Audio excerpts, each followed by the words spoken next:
Iya, Assalamualaikum warahmatullahi wabarakatuh. Mohon maaf sebelumnya, di video yang pertama ada part terakhir yang gambarnya tidak tertampilkan. Jadi di sini Ibu akan coba membuat lagi ya tentang part yang tadi tidak tertampilkan, yaitu waktu bagian hukum huk. Nah, di sini Ibu akan coba jelaskan lagi ya.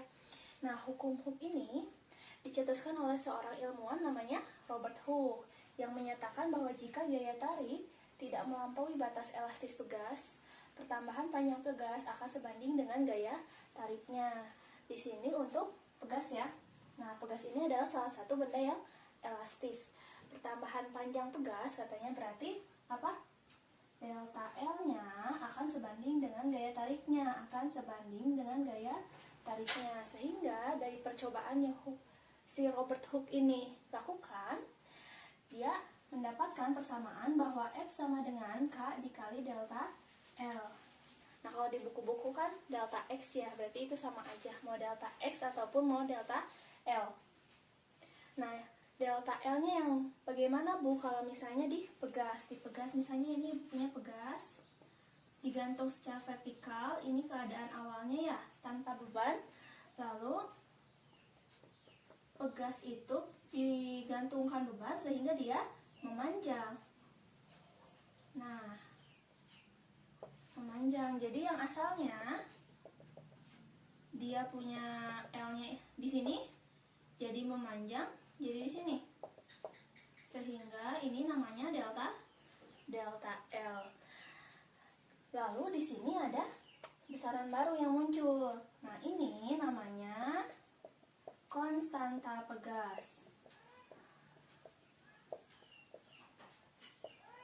Yang satuannya Newton per meter.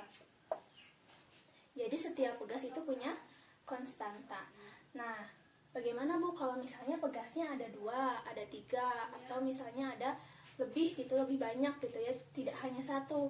Nah, ini si pegas ini dapat kita rangkai secara seri dan dapat dirangkai secara paralel. Jadi ada nanti rangkaian pegas seri,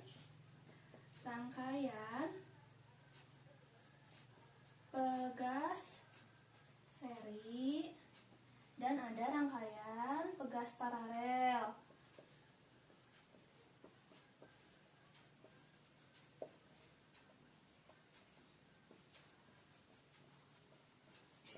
Nah, rangkaian pegas seri ini gambarnya.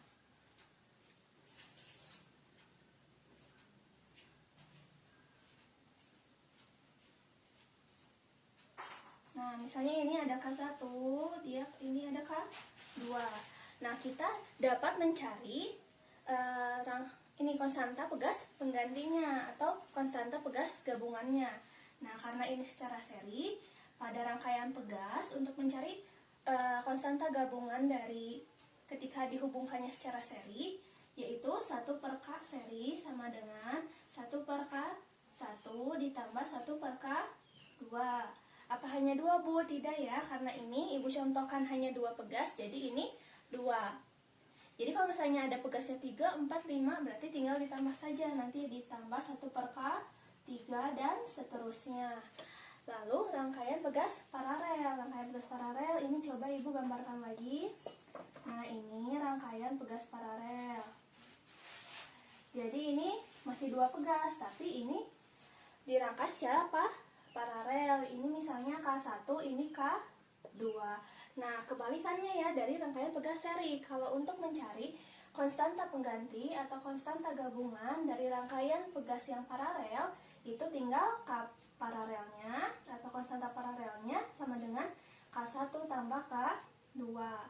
Misalnya ada 3, 4, 5, tinggal ditambah lagi, berarti tambah K3 tambah dan seterusnya gitu.